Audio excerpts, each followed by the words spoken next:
Pernah kepikiran nggak sih, di mana sebetulnya sebuah kenangan itu disimpan di otak kita?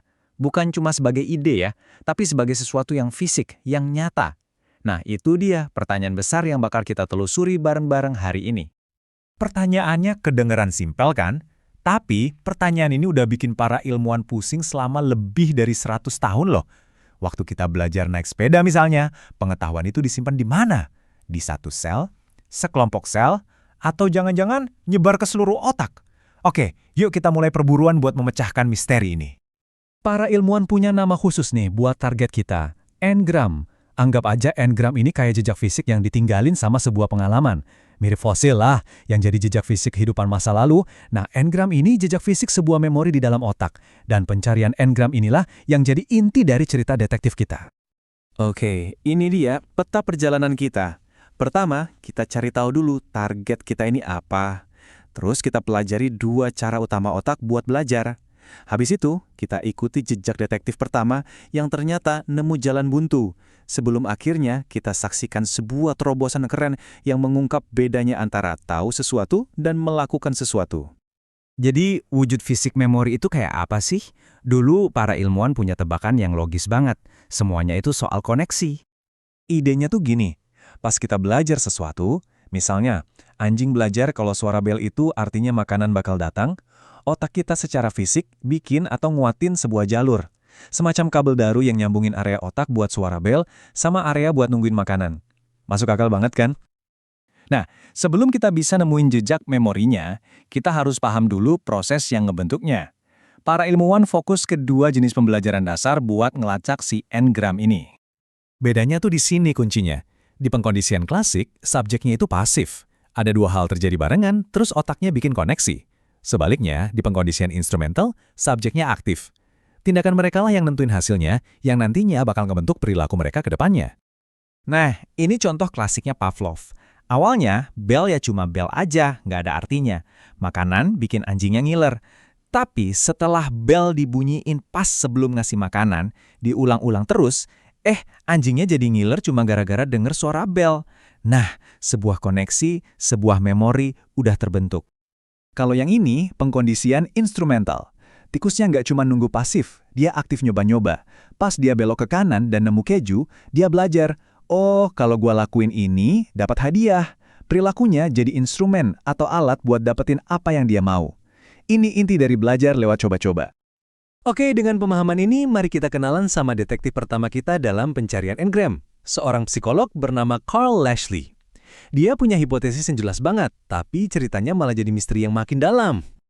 Lashley ini yakin banget sama teori kabel tadi, jadi dia latih tikus buat jalan di labirin, terus dia mulai memotong. Beneran loh, secara sistematis, dia potong atau angkat bagian-bagian kecil dari korteks otak tikus dengan asumsi suatu saat dia bakal mutusin si kabel memori itu, dan tikusnya bakal lupa jalan. Dan disinilah ceritanya jadi aneh banget. Nggak peduli bagian korteks mana yang dia potong, nggak ada satupun potongan yang secara spesifik bisa ngehapus memori labirin itu. Ya, kalau dia angkat terlalu banyak jaringan otak, kemampuan tikusnya emang menurun. Tapi memorinya itu sendiri seolah-olah ada di mana-mana tapi sekaligus nggak di mana-mana. Pencarian Lashley gagal total, dan misteri engram malah jadi makin dalam. Jalan buntu ini baru pecah bertahun-tahun kemudian. Muncul seorang ilmuwan bernama Richard Thompson dengan pendekatan yang beda total. Dialah detektif yang akhirnya berhasil memecahkan kasus ini dengan menemukan apa yang dilewatkan oleh Lashley. Kunci suksesnya Thompson itu cuma satu, menyederhanakan masalah. Lupakan labirin yang rumit. Dia fokus ke memori refleks yang jauh lebih simpel dan terkontrol. Dan dengan cara itu, dia berhasil melacak engram ke satu lokasi yang sangat-sangat spesifik di dalam otak. Eksperimennya ini elegan banget, jadi ada suara nada, terus ada hembusan udara ke mata kelinci. Ulangi terus. Gak lama, kelincinya belajar kalau nada itu artinya bakal ada udara, dan dia mulai ngedip cuma dengan dengerin nadanya. Thompson pun melacak sirkuit sarafnya dan nemu satu titik yang mencurigakan, area kecil di otak kecil atau cerebellum yang namanya LIP. Dan inilah momen ahanya, mereka mendinginkan area LIP yang intinya mematikan fungsinya sementara. Dan coba tebak apa yang terjadi. Selama LIP mati, memori kedipan itu hilang. Kelincinya berhenti ngedip pas denger nada. Tapi yang paling penting, begitu LIP dihangatkan lagi, boom, memorinya langsung balik tanpa perlu latihan ulang. Ini bukti kuat banget. LIP bukan cuma perantara, tapi disitulah memori itu disimpan. Penemuan ini malah memunculkan pertanyaan yang lebih dalam lagi. Tunggu dulu, apa benar matiin lip itu menghapus memorinya, atau jangan-jangan cuma ngeblokir kemampuan si kelinci buat ngedip? Ini beda banget loh antara belajar dan melakukan. Ini pertanyaan kritis. Gini deh, analoginya, kalau seorang pianis tangannya patah, dia kan nggak bisa main piano. Apa itu artinya dia lupa cara mainnya? Tentu nggak kan? Dia cuma nggak bisa menunjukkan kemampuannya aja. Nah, para ilmuwan harus mastiin hal yang sama nggak terjadi di kelinci ini. Jadi, mereka bikin satu eksperimen cerdas lagi. Kali ini, yang mereka matikan sementara adalah area motorik yang disebut nukleus merah, yang posisinya itu di bawah LIP. Selama latihan, kelincinya sama sekali nggak ngedip. Kelihatannya seolah-olah dia nggak belajar apa-apa. Tapi, dan ini bagian kerennya, begitu nukleus merah diaktifin lagi, kelincinya langsung menunjukkan respons kedipan yang sempurna. Nah, inilah kesimpulan utamanya. Mematikan nukleus merah itu kayak mematahkan tangan pianis. Itu cuma mencegah penampilannya, tapi bukan pembelajarannya. Proses belajar tetap terjadi di tempat lain, yaitu di LIP. Sebaliknya, kalau LIP yang dimatikan, proses belajarnya sendiri yang gagal.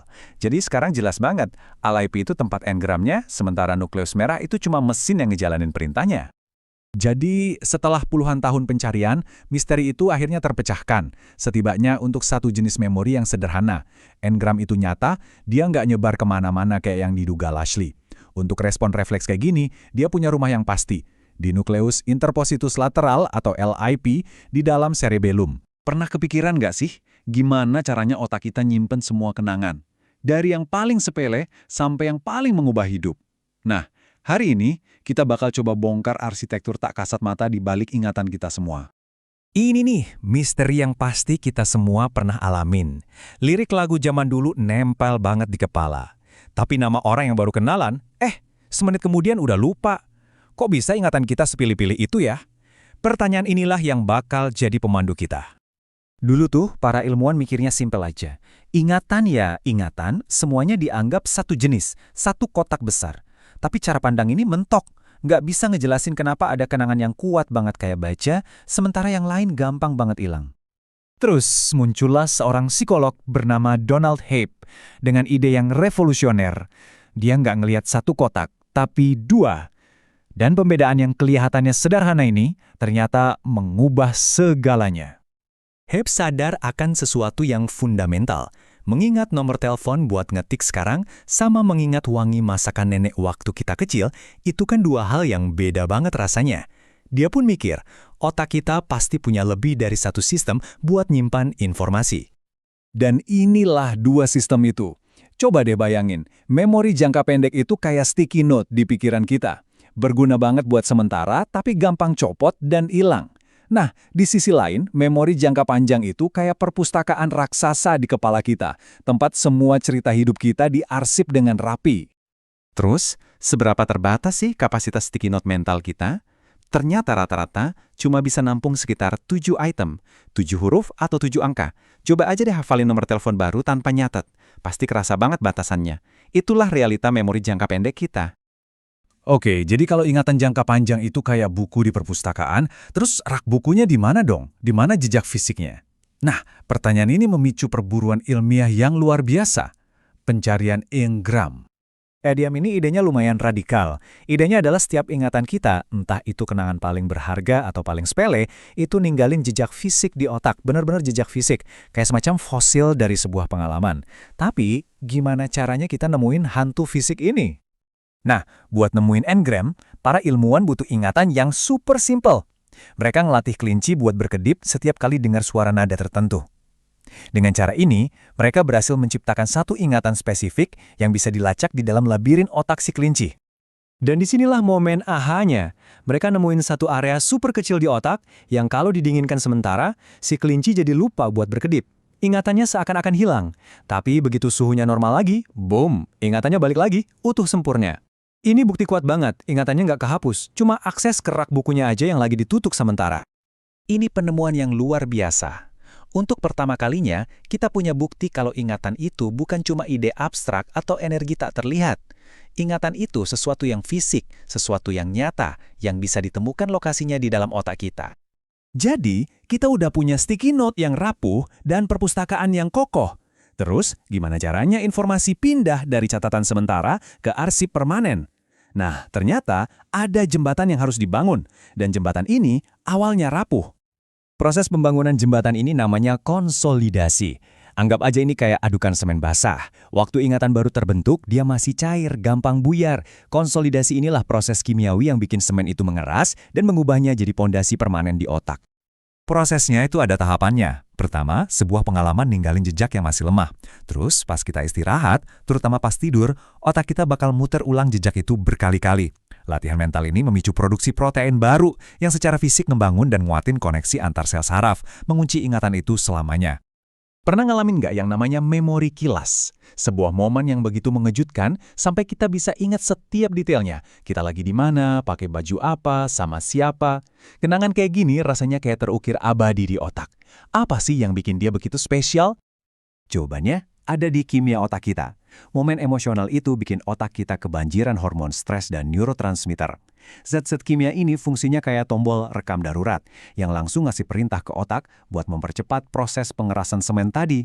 Hasilnya, ingatan yang super detail dan tahan banting. Sejauh ini kita udah ngikutin perjalanan sebuah ingatan dari yang rapuh jadi permanen. Tapi ternyata pemahaman kita soal titik awalnya, si memori jangka pendek itu sendiri juga udah berkembang jauh. Ternyata dia bukan sekedar ruang tunggu yang pasif. Ingat kan analogi sticky note tadi? Dulu, pandangannya ya sesimpel itu. Memori jangka pendek cuma tempat nampung sementara. Informasi masuk, terus nasibnya antara disimpan permanen atau dibuang ke tong sampah. Tapi, pandangan modern menyebutnya memori kerja atau working memory. Kuncinya ada di kata kerja. Ini bukan tempat penampungan, tapi lebih kayak meja kerja mental kita. Disinilah kita nahan sebuah nomor di kepala sambil nyari aplikasi kontak buat nyimpen nomor itu. Jadi, ini perubahan cara pandang yang besar banget. Dari yang tadinya ruang tunggu pasif, jadi bengkel yang super sibuk. Memori kerja adalah tempat kita mikir, mecahin masalah, dan ngerangkai ide. Inilah panggung utama dari kesadaran kita saat ini. Jadi, begitulah perjalanan sebuah ingatan. Dimulai sebagai ide aktif di meja kerja mental kita. Kemudian meninggalkan jejak fisik yang rapuh, sebuah engram. Dan akhirnya, lewat proses konsolidasi, jejak itu mengeras jadi bagian permanen dari diri kita. Pernah nggak sih kamu lupa naruh kunci di mana? Nah, itu baru permulaannya loh. Hari ini kita bakal menyelami spektrum lupa, mulai dari gangguan kecil sehari-hari yang ternyata malah ngebantu otak kita, sampai ke kondisi ekstrim yang bisa nulis ulang realitas seseorang. Yuk kita jelajahi dunia ingatan yang rapuh sekaligus misterius ini. Selama ini kan kita mikirnya lupa itu sebuah kegagalan ya, semacam cacat dalam sistem kita. Tapi gimana kalau sebenarnya lupa itu adalah sebuah fitur? Gimana kalau melupakan hal-hal tertentu justru jadi kunci supaya otak kita berfungsi dengan baik? Tapi ya tentu aja lupa nggak selamanya bagus. Coba deh bayangin, kamu baru aja selesai makan siang, 20 menit kemudian kamu makan siang lagi. Terus kamu mulai makan untuk yang ketiga kalinya tanpa ingatan sedikit pun soal 2 porsi makanan sebelumnya. Ini bukan fiksi loh, ini nunjukin betapa pentingnya ingatan buat realitas kita dan betapa hancurnya dunia kita tanpanya. Oke, bagian 1. Mari kita mulai dengan kenapa lupa yang kita alami sehari-hari itu sebenarnya adalah hal yang baik. Ini contoh yang pas banget. Supaya bisa ingat di mana kamu parkir hari ini, otak kamu harus ngelupain di mana kamu parkir kemarin, minggu lalu, dan bulan lalu. Ini kayak pemangkasan data yang efisien. Dengan melupakan detail yang udah nggak relevan, kita jadi bisa fokus sama apa yang penting sekarang, tanpa harus tenggelam dalam lautan data yang nggak berguna lagi. Bagian 2. Nah, sekarang kita masuk ke wilayah yang lebih aneh lagi, di mana otak nggak cuma lupa, tapi mulai ngarang cerita sendiri buat ngisi kekosongan. Ini bukan sekedar penuaan biasa ya. Sindrom Korsakoff ini penyebabnya adalah kerusakan otak akibat kekurangan vitamin B1, yang sering banget dikaitkan sama alkoholisme kronis. Kerusakan ini nyerang langsung ke mesin pembentuk ingatan baru di otak kita. Dan disinilah keanehan yang muncul, konfabulasi. Ini bukan bohong loh ya, pasiennya itu nggak lagi nipu.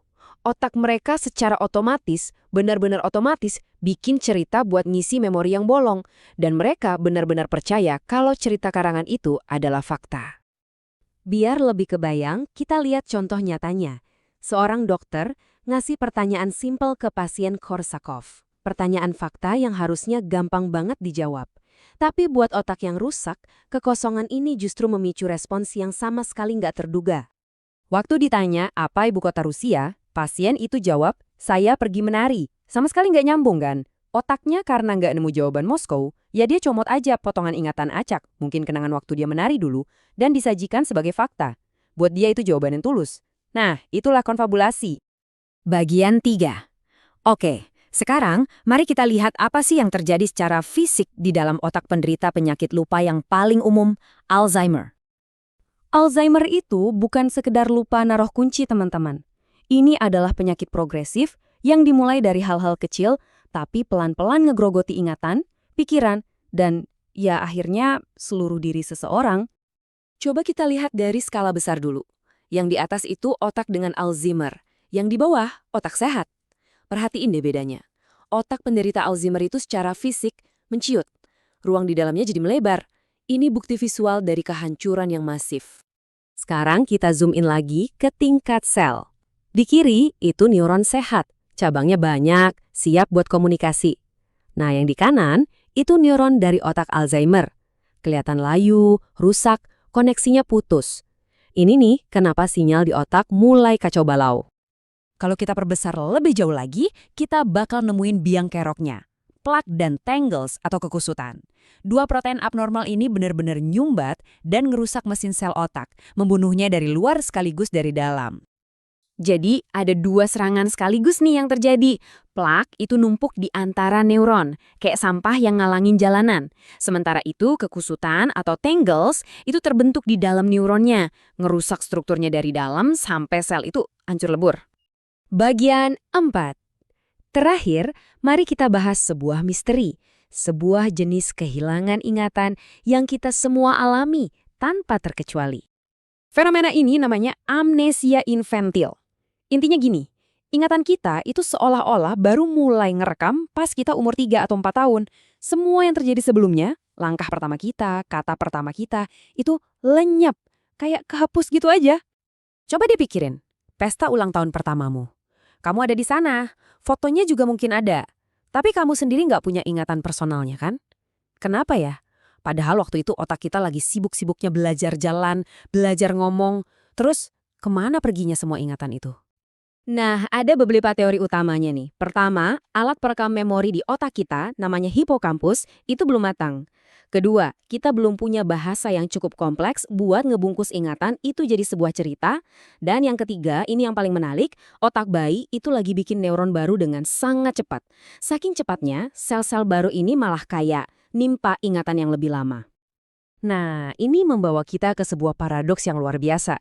Justru proses belajar dan pertumbuhan otak yang dahsyat di masa bayi, ledakan neuron baru itu, mungkin itulah yang ngehapus ingatan-ingatan paling awal kita. Kita lupa justru karena kita belajar terlalu banyak, terlalu cepat. Gila kan? Jadi, kita balik lagi ke gagasan awal tadi. Lupa itu ternyata bukan sekedar kekosongan. Entah itu buat ngebersihin detail yang nggak penting atau ngasih ruang buat pertumbuhan otak yang masif di masa kecil, lupa itu ternyata adalah sebuah proses aktif, sebuah proses yang ikut ngebentuk siapa diri kita hari ini. Oke, kita mulai ya. Hari ini kita akan bahas salah satu kasus paling aneh, tapi juga paling penting dalam sejarah ilmu syaraf. Ini adalah kisah nyata tentang seorang pria yang ingatannya terhapus, dan gara-gara itu, dia justru mengubah total cara kita memandang otak manusia. Coba deh bayangin sejenak, gimana rasanya kalau setiap pagi kita bangun, tapi nggak ingat apa-apa soal hari kemarin. Setiap wajah itu asing, setiap obrolan rasanya baru pertama kali. Nah, inilah realitas yang akan kita selami hari ini. Kenalan yuk sama pasien HM, seorang pria yang hidup dengan kondisi amnesia yang parah banget. Kasusnya yang luar biasa ini ngasih para ilmuwan kesempatan langkah buat ngintip cara kerja memori kita. Maksudnya gini, HM itu nggak bisa bikin ingatan baru tentang apapun yang dia alami setelah operasinya. Dia masih ingat jelas masa kecilnya, tapi sarapan yang baru dia makan beberapa menit lalu, lupa. Nama dokter yang barusan ngobrol sama dia, lupa juga. Kondisi HM ini bukan bawaan lahir loh, justru ini adalah akibat dari sebuah tindakan medis yang drastis yang tadinya dirancang buat nyelamatin hidupnya, tapi malah membawa konsekuensi yang nggak pernah terduga. Nah, disinilah ceritanya jadi makin seru. Jauh di dalam otak kita, ada struktur kecil namanya hipokampus. Anggap aja ini tombol save buat semua pengalaman hidup kita. Bagian super penting yang mengubah momen sesaat jadi kenangan jangka panjang. Jadi, HM ini menderita epilepsi yang parah banget. Saking parahnya, dokter sampai putus asa dan akhirnya memutuskan buat mengangkat hipokampusnya di kedua sisi otaknya. Dan berhasil, kejangnya berhenti. Tapi ada tapinya, tanpa sadar mereka juga mencabut kemampuannya untuk menekan tombol save tadi. Dia jadi selamanya terjebak di masa kini. Jadi, rasanya gimana sih hidup tanpa bisa bikin kenangan baru? Yuk kita lihat konsekuensinya yang aneh tapi juga sangat manusiawi karena terjebak dalam waktu. Kutipan ini benar-benar nunjukin betapa HM itu kayak terputus dari waktu. Buat dia tuh selalu merasa kayak pemuda sebelum operasi, padahal badannya terus menua. Kebayang gak sih setiap hari ngaca, tapi yang dilihat itu orang asing yang makin tua? Hidup tanpa bisa memperbarui gambaran tentang dirinya sendiri. Wah, ini dampaknya dalam banget secara psikologis. Oke, disinilah ceritanya jadi makin aneh sekaligus keren. Walaupun HM nggak bisa ingat apa-apa dari hari ke hari, para peneliti nemuin sesuatu yang mengejutkan. Ternyata, dia masih bisa belajar. Coba lihat deh kontrasnya nih, gila banget kan? Di satu sisi, seperti yang bisa kita lihat di kiri, ingatan dia soal fakta dan kejadian itu hilang total. Dia nggak bisa ingat nama orang. Tapi di sisi lain, dia bisa jago mainin skill baru yang rumit. Loh, kok bisa? Penasaran, para peneliti akhirnya bikin sebuah eksperimen. Mereka nunjukin bentuk-bentuk aneh ini ke pasien kayak HM selama beberapa sesi, terus minta mereka buat ngasih nama atau label buat tiap bentuk. Hasilnya luar biasa. Mereka emang nggak ingat pernah lihat bentuk-bentuk itu sebelumnya, tapi mereka secara konsisten pakai deskripsi yang sama yang mereka ciptain sendiri. Misalnya, ada satu bentuk yang mereka sebut si pria siesta. Ini nunjukin dari semacam ingatan yang kerja di bawah sadar kita. Eksperimen cerdas ini makin membuktikannya. Jadi gini, walaupun HM secara sadar nggak ingat pernah ketemu orang-orang ini, otaknya itu udah nyimpen rasa emosional dari interaksi mereka. Nah, rasa inilah yang diam-diam nuntun perilakunya. Ini bukti kuat banget kalau ada memori di luar kesadaran kita.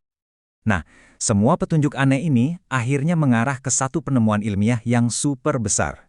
Kasus HM ini benar-benar mengubah cara kita ngelihat memori secara fundamental. Ini dia nih, sistem memori yang hampir hilang total dari HM. Kemampuan buat secara sadar nginget informasi. Ini jenis memori yang kita maksud pas kita bilang, "Oh, aku ingat." Nah, dan ini sistem yang masih utuh di dalam diri HM, memori implisit. Inilah yang ngejawab teka-teki gimana dia bisa makin jago main Tetris, padahal dia nggak inget pernah main sebelumnya. Badannya belajar, meskipun pikiran sadarnya enggak. Jadi intinya apa? Intinya, berkat HM, kita sekarang tahu kalau memori itu bukan cuma satu hal, tapi kumpulan sistem yang beda-beda di otak, masing-masing punya tugasnya sendiri. Ini benar-benar revolusi loh dalam cara kita memahami diri kita. Dan ini membawa kita ke sebuah ide terakhir yang dalam banget. Penelitian yang terinspirasi dari HM ini ngungkapin kalau sirkuit otak yang kita pakai buat nginget masa lalu, itu sirkuit yang sama yang kita pakai buat ngebayangin masa depan. Dengan kehilangan masa lalunya, HM juga kehilangan kemampuannya untuk merancang hari esok. Coba bayangin deh, di dalam otak kita terselip sebuah struktur kecil seukuran kuda laut namanya hipokampus. Kecil sih, tapi jangan salah, perannya buat ngebentuk siapa diri kita itu, wah gede banget. Nah, kali ini kita bakal bongkar barang-barang misteri cara kerja bagian otak yang luar biasa ini. Pernah nggak sih Anda muter-muter di parkiran luas, lupa naruh mobil di mana? Tapi anehnya di sisi lain Anda bisa ingat banget detil liburan bertahun-tahun lalu. Nah, kemampuan buat ingat lokasi sekaligus merangkai cerita di baliknya, itulah inti dari keajaiban hipokampus yang bakal kita selami. Oke, penyelidikan kita dimulai. Jadi, selama bertahun-tahun, hipokampus itu udah jadi misteri besar di dunia neuroscience. Para ilmuwan tahu banget bagian ini krusial, tapi gimana persisnya cara dia ngunci kenangan kita? Anggap aja kita lagi jadi detektif, dan kita bakal ikutin jejak petunjuknya satu persatu. Dan petunjuk besar pertama, ini dia nih, ngebawa kita ke satu ide yang kuat banget. Hipokampus itu ibarat perekam semua episode kehidupan kita. Bukan cuma fakta kering ya, tapi keseluruhan ceritanya. Sebuah pengalaman yang kaya banget sama detail. Nah, kata kuncinya di sini itu memori episodik. Gampangnya, anggap aja ini kayak film pribadi Anda. Ini bukan cuma soal tahu Anda sarapan tadi pagi, tapi Anda bisa ingat apa yang dimakan, di mana Anda duduk, dan kapan kejadiannya. Semua detail itu dijalin jadi satu cerita yang utuh. Terus gimana caranya ilmuwan ngetes ide ini? Salah satu cara klasiknya itu pakai tes yang namanya delayed non-matching to sample. Kedengarannya rumit ya, tapi intinya ini cara pintar buat nanya ke seekor hewan. Kamu ingat nggak apa yang barusan kamu lihat? Jadi gini cara kerjanya. Simple tapi jenius. Pertama, seekor monyet ngeliat satu objek. Terus, setelah jeda sebentar, dia disodorin lagi objek yang pertama tadi plus satu objek baru. Nah, buat dapat hadiah, dia harus milih objek yang bukan sampelnya, alias objek yang baru. Tes ini benar-benar nguji ingatan jangka pendek tentang apa yang barusan terjadi. Dan disinilah kuncinya. Hewan yang hipokampusnya rusak, gagal total di tugas ini. Bener-bener gagal. Seolah-olah mereka sama sekali nggak ingat objek mana yang barusan mereka lihat beberapa detik sebelumnya. Ini jadi bukti yang kuat banget. Hipokampus itu vital buat merekam kejadian-kejadian baru. Tapi ada yang menarik nih. Hipokampus itu kayaknya paling penting buat kenangan baru yang penuh detail. Seiring waktu, kenangan itu jadi lebih umum dan nggak terlalu bergantung lagi sama hipokampus. Ibaratnya gini deh, hipokampus itu yang nulis draft pertama yang detail banget, terus seiring waktu, otak nyimpan versi ringkasannya di tempat lain. Oke, tapi ceritanya nggak berhenti di situ. Misterinya makin dalam nih. Merekam kejadian itu ternyata baru setengah dari ceritanya. Ternyata, hipokampus juga bertanggung jawab buat sesuatu yang kita pakai tiap hari. Kemampuan kita buat navigasi. Ini dia GPS internal di kepala kita. Buat ngebuktiin ini, ilmuwan bikin lagi eksperimen cerdas, Morris Water Maze. Coba bayangin, seekor tikus ditaruh di kolam air keruh. Di suatu tempat di bawah permukaan air, ada platform tersembunyi buat dia istirahat. Satu-satunya cara buat nemuin platform itu, ya pakai petunjuk di sekitar ruangan buat ingat lokasinya. Dan hasilnya, jelas banget bedanya. Tikus yang sehat itu cepat banget bikin peta di otaknya dan langsung ngacir ke platform. Tapi tikus yang hipokampusnya rusak, mereka cuma berenang ke sana kemari tanpa tujuan. Mereka nggak bisa ngebangun peta mental ruangan itu. Ini bukti telak kalau hipokampus itu krusial banget buat memori spasial. Dan ini nggak cuma berlaku buat tikus loh. Contohnya pada manusia, ini luar biasa banget. Ada penelitian yang nunjukin kalau supir taksi di London, yang Anda tahu kan, harus hafal ribuan jalanan yang rumitnya minta ampun, ternyata punya bagian belakang hipokampus yang lebih besar dari rata-rata. Otak mereka secara fisik berubah buat nampung peta mental raksasa itu. Keren banget kan? Oke, jadi kita udah tahu hipokampus itu merekam kejadian dan lokasi. Pertanyaannya sekarang gimana caranya? Nah, momen aha-ahanya dateng pas para ilmuwan bener-bener bisa ngintip ke dalam hipokampus yang lagi kerja dan nemuin sel-sel spesifik yang jadi kartografernya. Dan yang mereka temukan itu, wow, namanya sel tempat atau place cells. Ini bener-bener luar biasa. Jadi, sel-sel ini tuh neuron-neuron individual yang cuma bakal nyala atau aktif pas seekor hewan ada di satu titik yang spesifik banget. Mungkin satu sel nyala dekat mangkok makanan, selain nyala dekat pintu. Kalau digabungin, mereka ngebentuk peta seluler dari dunia di sekitar Anda. Penemuan yang benar-benar ngubah cara kita memandang otak ini dipelopori oleh John O'Keefe, terus dikembangin lebih lanjut sama Maybrit dan Edward Moser. Saking fundamentalnya kerja keras mereka dianugerahi hadiah Nobel di tahun 2014. Bisa dibilang, mereka ini yang nemuin cetak biru dari GPS biologis kita. Tapi ceritanya nggak berhenti di situ. Tim Moser nemuin lagi sesuatu yang lebih mencengangkan, cell grid atau grid cells. Gini deh, kalau sel tempat itu pin Anda di sini di peta, nah sel grid ini kertas grafiknya, tempat peta itu digambar. Sel-sel ini aktif dalam pola heksagonal yang super teratur pas kita gerak. Dan ini nyediain semacam sistem koordinat universal buat otak kita. Coba deh, kita renungin sebentar. Otak Anda di dalam kepala Anda itu ternyata bisa menciptakan peta geometris yang sempurna dari ruang di sekitar Anda. Ini serius. Ini salah satu penemuan paling indah dan elegan dalam sejarah neuroscience. Oke, sekarang waktunya kita sambungin semua titik-titiknya. Kita punya petunjuk soal memori kejadian, terus petunjuk soal peta ruang. Gimana semua ini nyambung dan akhirnya mecahin misteri hipokampus? Jadi gini cara kerja sistem lengkapnya. Cell grid itu nyediain koordinat petanya, kerangkanya. Lalu sel tempat ngasih tahu Anda lagi ada di mana di peta itu. Dan yang terakhir ada sel waktu atau time cells yang melacak kapan semua itu terjadi. Nah, inilah jawaban dari misteri kita.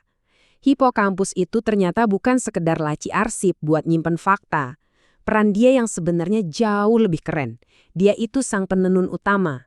Dia ngambil benang apa yang terjadi, benang di mana itu terjadi, dan benang kapan itu terjadi, terus dia jahit semuanya jadi satu permadani cerita yang utuh dan kaya.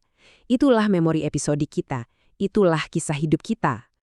Kita kan seringnya mikir ya, otak kita tuh kayak satu mesin super canggih buat belajar.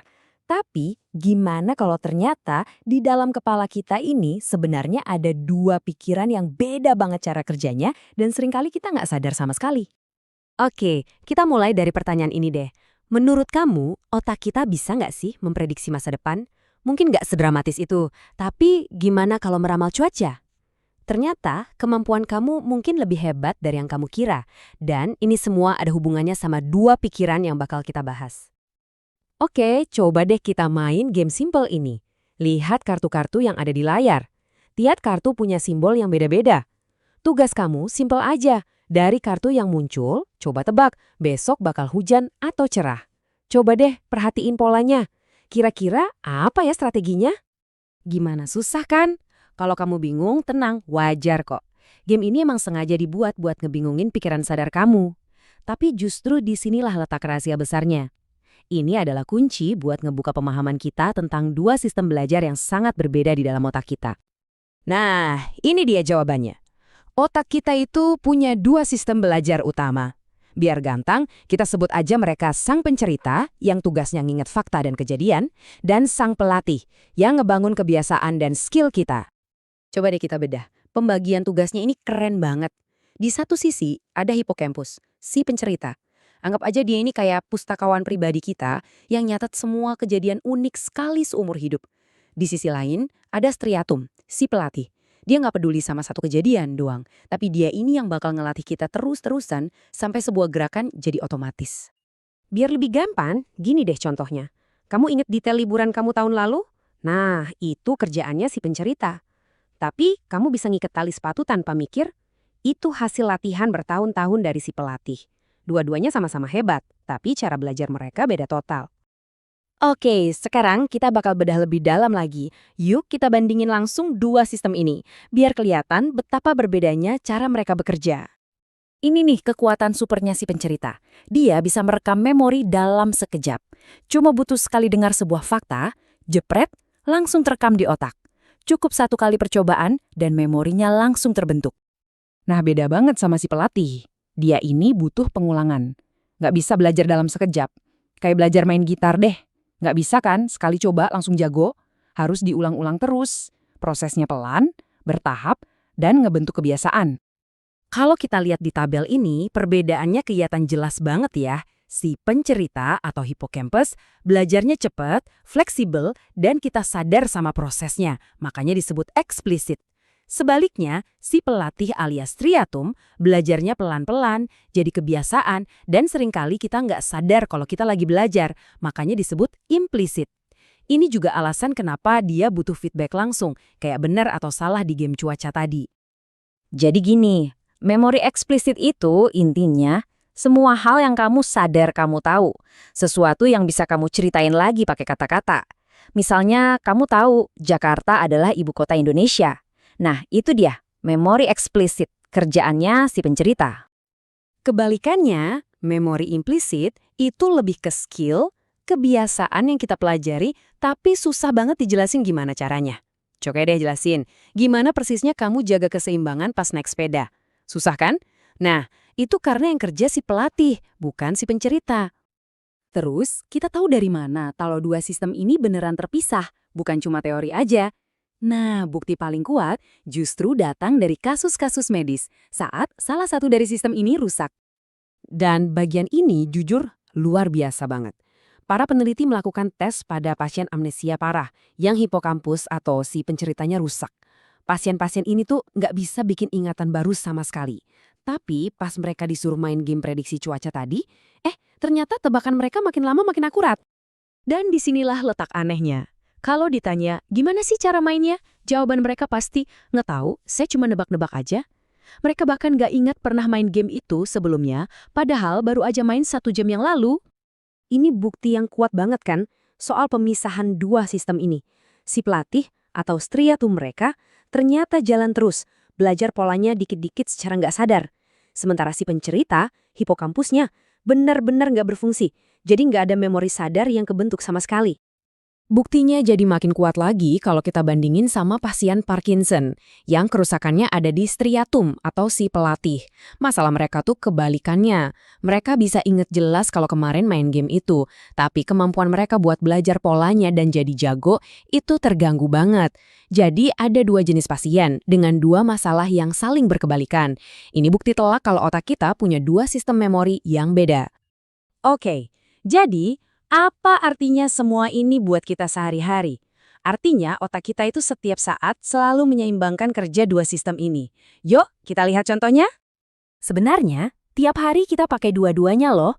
Waktu pertama kali belajar resep baru, si pencerita yang kerja keras ngapalin bahan dan langkahnya. Tapi setelah diulang berkali-kali, si pelatih yang ambil alih. Masak jadi otomatis, nggak pakai mikir lagi. Dari belajar skill baru sampai olahraga, keduanya selalu kerja bareng. Jadi, inti dari semua pembahasan kita ini simpel banget. Jangan lagi mikir otak kita itu satu entitas tunggal. Anggap aja kayak tim yang isinya 2 anggota super. Si pencerita yang jago ngapalin fakta, dan si pelatih yang sabar banget ngajarin kebiasaan. Pernah kepikiran nggak sih apa yang sebenarnya terjadi di dalam kepala kita pas lagi belajar sesuatu yang baru? Hari ini kita bakal kupas tuntas jawabannya. Dan pahlawan kita dalam cerita ini adalah seekor siput laut. Ya beneran, siput laut. Pertanyaannya kedengeran simpel, ya kan? Tapi jawabannya, wah ini mengubah cara kita memandang otak. Setiap kali kamu membentuk sebuah ingatan, ada sesuatu yang fisik yang beneran berubah di dalam kepalamu. Tapi, apa ya perubahan itu? Nah, untuk ngertiin sesuatu yang super rumit kayak otak manusia, para ilmuwan itu seringnya mulai dari yang paling simpel dulu. Dan, ini dia jagoan kita, siput laut Aplysia. Dengan cuma 20.000 neuron, sistem sarafnya cukup sederhana buat kita intip dan amati proses belajar di tingkat seluler yang paling dasar. Oke, ini dia peta perjalanan kita hari ini. Kita akan mulai dengan refleks dasar si siput, terus kita lihat gimana dia belajar buat mengabaikan sesuatu yang nggak bahaya, dan sebaliknya, gimana dia belajar buat waspada sama bahaya. Kita bakal selamatin mekanisme molekulernya dan akhirnya kita lihat gimana semua ini nyambung ke otak kita sendiri. Siap? Setiap cerita kan punya titik awal. Nah, buat siput kita ini, cerita belajarnya dimulai dari sebuah refleks bawaan yang simple banget. Coba deh lihat sirkuit saraf yang keren ini. Kalau kita sentuh sifonnya si siput, ada neuron sensorik yang langsung kirim sinyal ke neuron motorik. Terus, neuron motorik ini nyuruh otot insangnya buat kontraksi. Jadi insangnya ketarik ke dalam buat ngelindungin diri. Ini respons bawaan yang otomatis mirip banget kayak kita refleks narik tangan dari panci panas. Cepat tanpa mikir. Tapi, otak kan nggak didesain cuma buat bereaksi otomatis doang. Otak itu didesain buat belajar dan beradaptasi. Jadi, yuk kita lihat bentuk belajar yang pertama. Belajar buat nyuekin sesuatu yang nggak penting. Jadi, kira-kira apa yang bakal terjadi? Kalau sentuhan lembut yang sama diulang-ulang terus, tanpa ada akibat apa-apa, apa si siput bakal terus-terusan bereaksi sekuat itu selamanya? Gimana menurutmu? Jawabannya, ternyata enggak. Responsnya jadi makin lemah, makin lemah. Dan kuncinya tuh ada di sini nih, di sinapsis, celah super kecil antar neuron. Neuron sensoriknya mulai ngeluarin neurotransmitter lebih dikit. Ibaratnya, yang tadinya teriak sekarang jadi bisik-bisik. Jadi ya, pesan ke neuron motoriknya jadi lemah banget. Istilah kerennya buat ini tuh habituasi. Dan ini salah satu bentuk belajar paling dasar di seluruh dunia hewan, termasuk kita loh. Ini nih cara otak kamu belajar buat nggak peduli sama suara berisik di luar jendela, biar kamu bisa fokus ke hal yang emang penting. Oke, jadi si siput udah belajar buat cuek sama sentuhan lembut.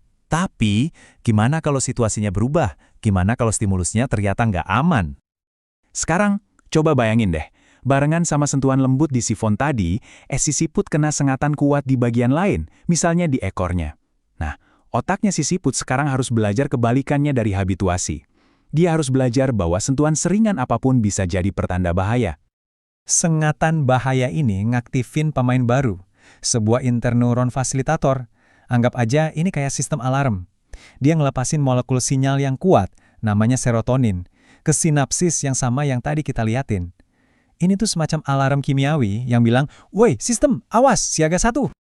Nah, sekarang kita sampai ke jantung pembahasannya. Gimana caranya satu molekul doang si serotonin ini bisa secara fundamental ngubah cara sirkuit ini merespons? Yuk, kita bedah lebih dalam. Prosesnya tuh kayak domino efek yang cerdas banget. Pertama, serotonin nempel di ujung neuron sensorik. Ini memicu reaksi berantai yang intinya tuh nutupin beberapa pintu keluar sel yang disebut saluran kalium. Nah, karena pintu keluarnya ketutup, sinyal listrik sel si potensial aksi jadi berlangsung lebih lama. Dan logikanya, makin lama sinyalnya aktif, makin banyak neurotransmitter yang dilepasin ke sinapsis. Ini kayak kita neken pedal gas mobil lebih lama, tenaganya jadi lebih gede kan? Yuk kita bandingin langsung keduanya. Habituasi itu intinya stimulus lemah. Jadi neurotransmitternya lebih sedikit, responsnya makin lemah. Belajar buat mengabaikan. Kalau sensitisasi, dipicu sinyal bahaya plus serotonin. Ini secara fisik ngubah neuron buat manjangin sinyalnya, ngeluarin lebih banyak neurotransmitter, dan responsnya jadi jauh lebih kuat. Belajar buat waspada. Dua jenis belajar yang totally berlawanan, tapi terjadinya di sinapsis yang sama persis. Keren ya? Terus ngapain sih kita repot-repot ngomongin siput laut? Soalnya, mekanisme yang barusan kita lihat ini bukan cuma ada di siput. Ini tuh kayak jendela buat kita ngelihat prinsip fundamental cara kerja semua otak, termasuk otak kita. Kutipan ini benar-benar ngerangkum semuanya. Untuk pertama kalinya, para ilmuwan bisa narik garis lurus dari perubahan perilaku yang kelihatan mata, yaitu belajar, langsung ke kejadian molekuler spesifik yang jadi penyebabnya. Ini momen aha yang gede banget di dunia ilmu saraf. Konsep ini namanya neuroplastisitas. Ini gagasan yang revolusioner banget. Artinya, otak kamu itu nggak statis, nggak permanen. Setiap pengalaman yang kamu alamin itu secara harfiah ngebentuk ulang sirkuit di otakmu, nguatin beberapa koneksi, dan ngelemahkan yang lain. Ini dia dasar fisik dari semua proses belajar dan mengingat. Jadi, ini poin paling penting yang harus kita ingat. Tiap kali kita belajar sesuatu, itu bukan sulap, bukan sihir, itu tuh kimia dan fisika. Saluran ionnya berubah, jumlah neurotransmitternya disesuaikan, dan sambungan antar sel-sel otak kita secara fisik diubah. Pernah kepikiran gak sih gimana caranya sebuah kenangan, misalnya kenangan liburan atau nama teman lama, itu bisa terbentuk di dalam otak kita? Nah, dalam pembahasan kali ini, kita akan bongkar misteri fisik di balik salah satu proses paling dasar yang terjadi di kepala kita semua.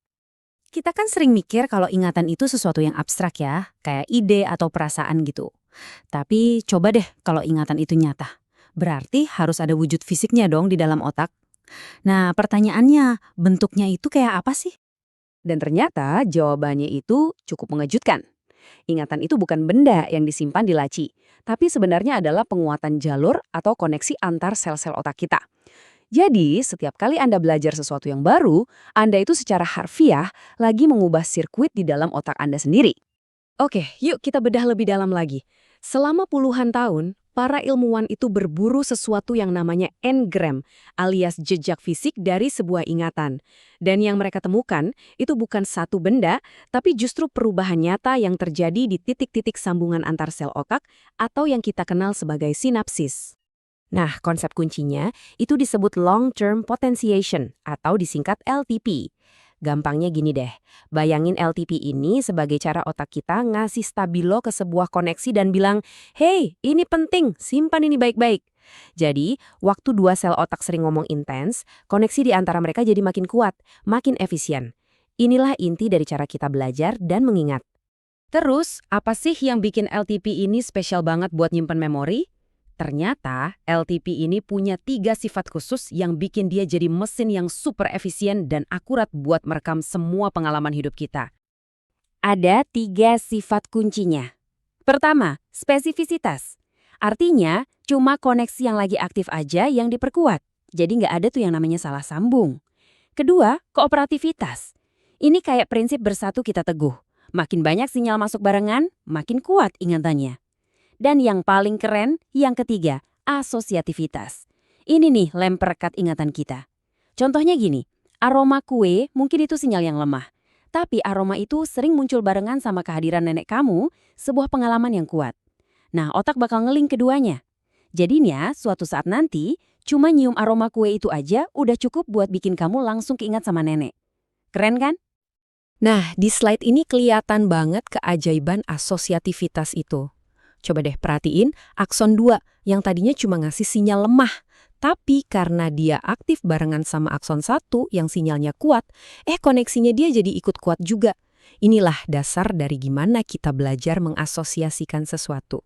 Misalnya, kita jadi tahu kalau bunyi bel, sinyal lemah, itu artinya makanan mau datang, sinyal kuat. Otak kita secara fisik mengikat kedua hal itu. Oke, kita udah lihat prinsip kerjanya. Sekarang, siap-siap. Kita bakal menyelam lebih dalam lagi buat nonton drama biokimia yang terjadi di dalam sinapsis. Disinilah keajaiban sesungguhnya terjadi. Coba perhatiin baik-baik dua gambar ini. Yang kiri itu kondisi sinapsis sebelum kita belajar, dan yang kanan itu sesudahnya. Kunci perubahannya ada di satu protein spesial yang fungsinya kayak gerbang, namanya reseptor NMDA. Yuk kita lihat gimana cara kerjanya. Oke, jadi semua ini dimulai dari satu molekul kecil, namanya glutamat. Dia ini salah satu pembawa pesan kimiawi atau neurotransmitter paling penting di otak. Setiap kali satu sel otak ngirim sinyal, dia bakal ngelepasin glutamat ini ke sinapsis. Nah, si glutamat ini nempel ke dua jenis pintu, namanya AMPA dan NMDA. Pintu AMPA ini gampang kebuka. Tapi pintu NMDA, ini pintu VIP-nya, biasanya ada yang halangin. Bayangin aja ada bouncer super galak di pintu klub malam. Nah, bouncer ini adalah ion magnesium. Tapi, kalau sinyal yang datang itu kuat banget dan berulang-ulang ya, kayak pas kita lagi fokus belajar sesuatu, muatan listrik di dalam sel penerima itu berubah drastis. Perubahan listrik ini cukup kuat buat ibaratnya nendang si bouncer magnesium keluar dari gerbang. Dan sekarang, boom, pintu VIP alias reseptor NMDA akhirnya kebuka lebar. Nah, ini dia momen puncaknya. Kuncinya di sini. Begitu pintu NMDA kebuka, ion kalsium atau Ca2+ langsung membanjiri sel. Masuknya kalsium inilah yang jadi pemicu utama sinyal go yang memulai seluruh rangkaian perubahan untuk memperkuat koneksi itu secara permanen. Eits, tapi ceritanya nggak berhenti di situ. Banjir kalsium tadi itu bukan akhir, tapi justru awal dari sebuah proyek konstruksi besar-besaran. Yuk kita lihat gimana reaksi berantai ini menghasilkan perubahan fisik yang nyata dan awet di struktur otak kita. Jadi, si kalsium ini ibarat mandor proyeknya. Dia langsung ngaktifin berbagai protein dan enzim yang mulai merenovasi sinapsis. Dan renovasi ini bukan cuma sementara loh. Ini perubahan struktural yang bisa bertahan berhari-hari, berbulan-bulan, bahkan seumur hidup kita. Dan lihat ini bukan ilustrasi atau gambar komputer ya. Ini foto asli. Foto beneran dari mikroskop yang nunjukin sebuah sel saraf secara fisik numbuhin cabang baru, koneksi baru, cuma dalam hitungan jam. Kita ini lagi nonton proses belajar yang terekam secara visual. Luar biasa. Jadi, ingat ini baik-baik ya. Tiap kali kamu belajar fakta baru, nguasain skill baru, atau ngebentuk kenangan baru, kamu itu nggak cuma nyimpan informasi. Kamu itu lagi jadi arsitek buat otakmu sendiri, membangun dan memperkuat struktur yang nantinya jadi bagian dari dirimu. Nah, kalau kita udah ngerti cara kerjanya, pertanyaan logis berikutnya kan, bisa nggak ya kita nge-hack proses ini? Bisa nggak kita secara sengaja bikin daya ingat kita jadi lebih super? Pastikan langsung kepikiran, ada nggak ya pil pinter atau alat canggih buat ningkatin memori?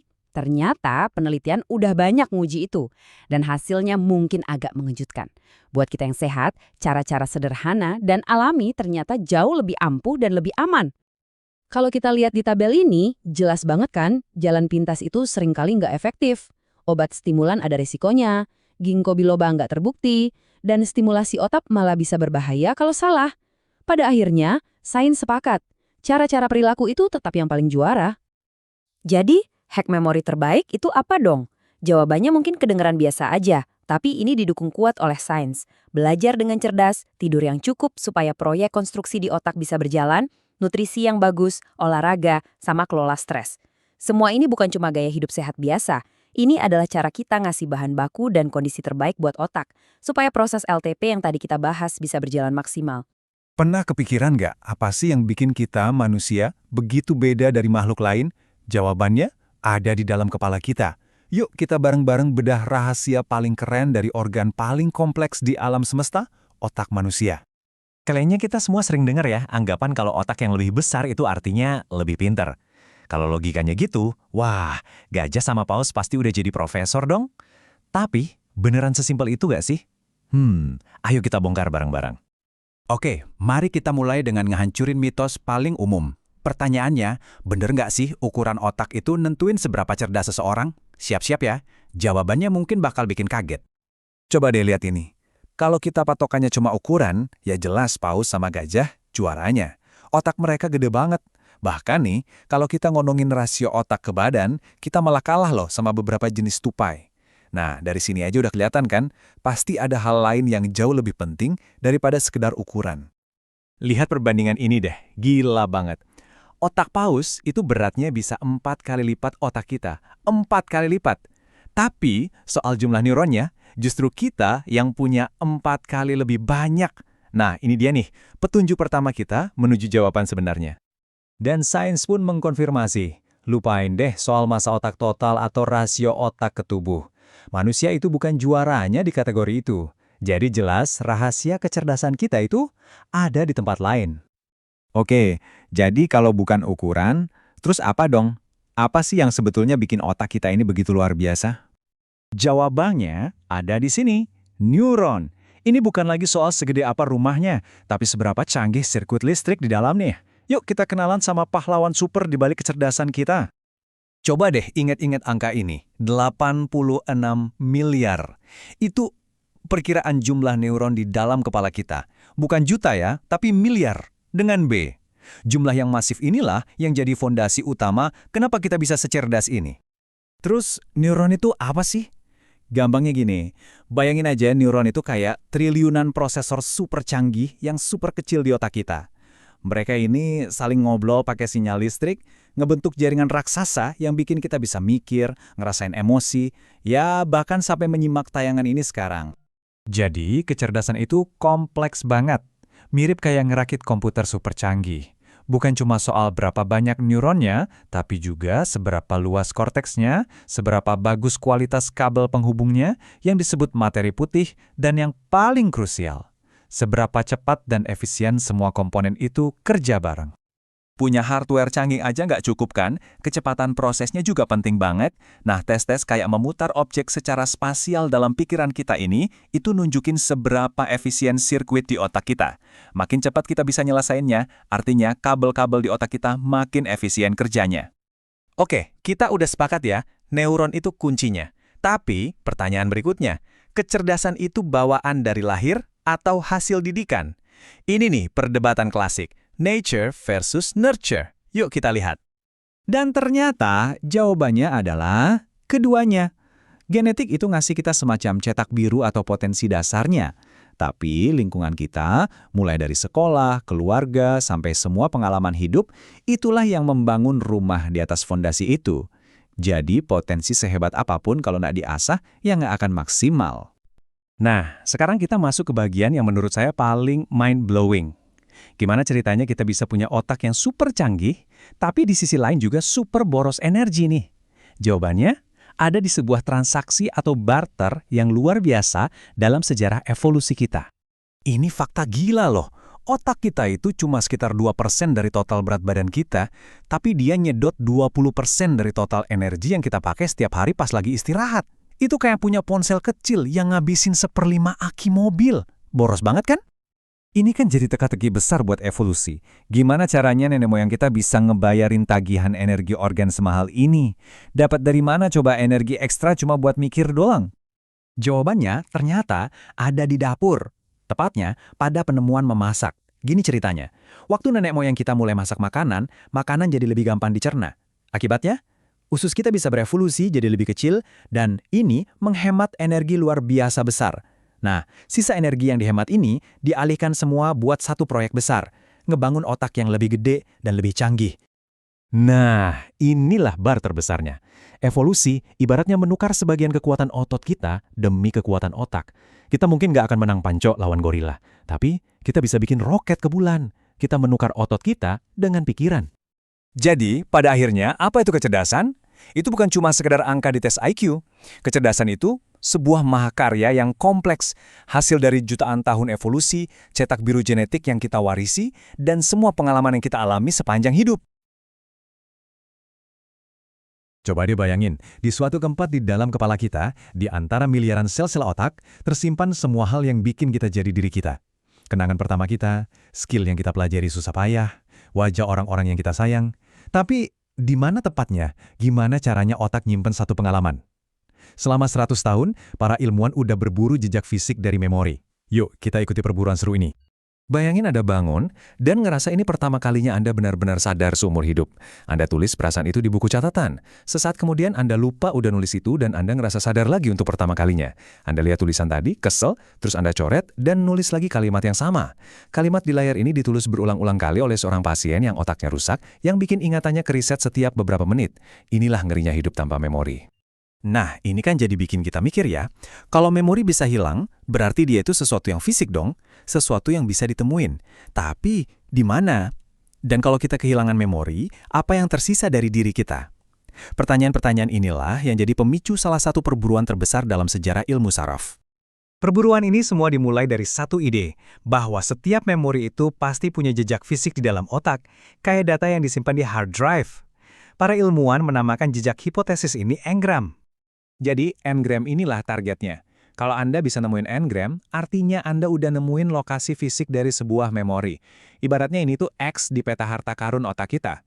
Para ilmuwan yakin, kalau mereka bisa nemuin ini, mereka bisa ngerti cara kerja memori itu sendiri. Oke, yuk kita bahas upaya pertama buat nemuin engram ini. Upaya ini dipimpin oleh seorang psikolog bernama Carl Lashley, dan dia mulai pencariannya di tempat yang paling logis, korteks cerebral, pusatnya pemikiran tingkat tinggi kita. Logikanya Lashley itu sebenarnya simpel banget dan masuk akal loh. Kalau memori itu adalah koneksi antara dua area di otak, berarti kalau koneksinya dipotong, memorinya harusnya hilang kan? Jadi, dia ngelatih tikus buat jago nyari jalan di labirin, terus dia bikin sayatan di korteks mereka. Harapannya sih bisa mutusin kabel memorinya. Tapi hasil yang didapat Lashley, yang bisa kita lihat di sini, benar-benar di luar dugaan. Coba diperhatiin, sayatan di lokasi tertentu ternyata nggak ngilangin memorinya, tapi jumlah kerusakan yang lebih besar itu baru benar-benar ganggu kemampuan si tikus. Nggak peduli di mana dia motong, yang penting itu seberapa banyak korteks yang diangkat. Ini bikin dia punya dua kesimpulan yang aneh. Pertama, ekuipotensialitas. Idenya adalah setiap bagian korteks itu kayaknya sama pentingnya buat memori. Dan kedua, aksi massa. Idenya adalah korteks itu kerja bareng sebagai satu tim besar. Intinya, Lashley nggak nemu satu kabel memori, karena kelihatannya memori itu nyebar di mana-mana. Kegagalan Lashley ini jelas bikin pusing. Jadi gimana dong? Apa memori itu kayak hantu yang nggak punya tempat? Atau jangan-jangan Lashley cuma salah cari tempat dengan asumsi yang salah dari awal? Nah, pertanyaan inilah yang justru membuka jalan buat penemuan berikutnya. Petunjuk berikutnya justru datang bukan dari labirin yang ribet, tapi dari sesuatu yang jauh lebih simpel, kedipan mata. Seorang ilmuwan bernama Richard Thompson mutusin buat menyederhanakan masalahnya. Eksperimen Thompson ini simple, tapi jenius. Gini cara kerjanya. Dia mainin sebuah nada, terus niupin sedikit udara ke mata kelinci, yang otomatis bikin kelincinya ngedip. Setelah diulang-ulang, si kelinci belajar buat ngehubungin nada itu sama tiupan udara, dan akhirnya dia mulai ngedip cuma dengan dengar nadanya aja. Ini adalah bentuk pembelajaran yang paling dasar. Dan kuncinya, dia nyari di tempat yang beda. Bukan di korteks yang luas kayak Lashley, tapi dia ngelacak sirkuit pembelajaran ini ke bagian otak yang lebih dalam dan lebih primitif, namanya cerebrum atau otak kecil, yang biasanya kita kenal buat ngatur koordinasi gerak. Nah, ini bagian paling kerennya, yang nunjukin gimana dia ngebuktiin teorinya. Lihat deh di sebelah kiri. Waktu dia mendinginkan satu area kecil di dalam cerebellum, tempat di mana memori seharusnya terbentuk, si kelinci nggak pernah belajar buat ngedip. Proses belajarnya benar-benar keblokir. Sekarang, lihat di sebelah kanan. Waktu dia mendinginkan area motorik yang bikin kelinci ngedip, kelincinya emang nggak ngasih respon selama latihan. Tapi, begitu area itu diaktifin lagi, dia langsung ngedip pas dengar nadanya. Artinya apa? Artinya, proses belajarnya tetap terjadi di cerebellum. Memorinya berhasil dibentuk dan disimpan di sana. Thompson berhasil menemukan engram pertamanya. Oke, nemuin engram buat kedipan mata itu keren banget ya kan? Tapi gimana dengan memori kita sebagai manusia yang jauh lebih kompleks? Nah, kisah berikutnya nggak datang dari laboratorium, tapi dari sebuah tragedi medis yang bakal mengubah pemahaman kita soal memori selamanya. Kenalin, ini Henry Molaison, atau yang lebih dikenal sebagai pasien HM. Di tahun 1953, buat ngobatin epilepsinya yang parah banget, dokter bedah ngangkat bagian otaknya yang disebut hipokampus di kedua sisi. Operasinya sih berhasil ngendalin kejang-kejangnya, tapi ada konsekuensi yang sangat fatal dan nggak terduga sama sekali. Menderita 2 jenis amnesia yang parah. Pertama, amnesia anterograde, yang artinya dia nggak bisa lagi membentuk ingatan jangka panjang yang baru. Dia kayak stuck di tahun 1953. Dan yang kedua, amnesia retrograde, yang artinya dia juga kehilangan banyak banget ingatan dari tahun-tahun sebelum operasinya. Tapi, anehnya, nggak semua ingatannya hilang. Memori jangka pendek atau memori kerjanya ternyata masih utuh. Ada satu tes yang terkenal banget di mana dia berhasil nginget angka 584 selama 15 menit penuh. Caranya dengan ngulang-ulang trik mental yang rumit. Tapi begitu fokusnya buyar sedikit aja, angkanya hilang. Selamanya. Bersama dengan ingatan tentang trik yang dia pakai buat ngingat angka itu. Kasus HMM ini benar-benar membuka mata kita semua. Ini nunjukin kalau otak itu ternyata nggak punya satu laci gede buat semua memori. Justru sebaliknya, otak itu kayak punya sistem pengarsipan yang super kompleks, dengan berbagai jenis memori yang disimpan dan diproses di tempat yang beda-beda. Yuk, kita bedah bareng-bareng. Memori yang hilang, yang ternyata bergantung sama hipokampus, itu adalah memori episodik, kejadian-kejadian personal, memori eksplisit, fakta yang kita sadari, dan kemampuan buat bikin memori jangka panjang yang baru. Tapi memori yang masih utuh, yang diurus sama bagian otak lain adalah memori prosedural, keterampilan, kayak belajar baca tulisan di cermin, memori implisit, pengaruh yang nggak kita sadari, dan memori kerja jangka pendek. Ini bukti kuat pertama kalau memori itu bukan cuma satu jenis. Dan ada satu lagi penemuan yang wow, dalam banget. Pasien kayak HM yang kehilangan memori episodik, kemampuan buat nginget lagi kejadian di hidup mereka, ternyata juga kehilangan kemampuan buat ngebayangin masa depan. Jadi, waktu diminta buat bayangin gimana rasanya pergi ke pantai besok, mereka nggak bisa ngelihat apa-apa. Otak kita kelihatannya pakai bahan yang sama, yaitu kenangan masa lalu buat kebangun simulasi tentang masa depan. Jadi, pelajaran dari HM ini benar-benar mengubah segalanya. Kita jadi tahu kalau memori itu bukan satu hal tunggal. Kita nemuin kalau hipokampus itu krusial banget buat ngubah pengalaman baru jadi kenangan permanen. Dan kita sadar kalau belajar skill motorik itu pakai sistem otak yang beda sama sekali. Dan yang paling penting, kemampuan kita buat nginget masa lalu itu ternyata nyambung banget sama kemampuan kita buat ngerencanain masa depan.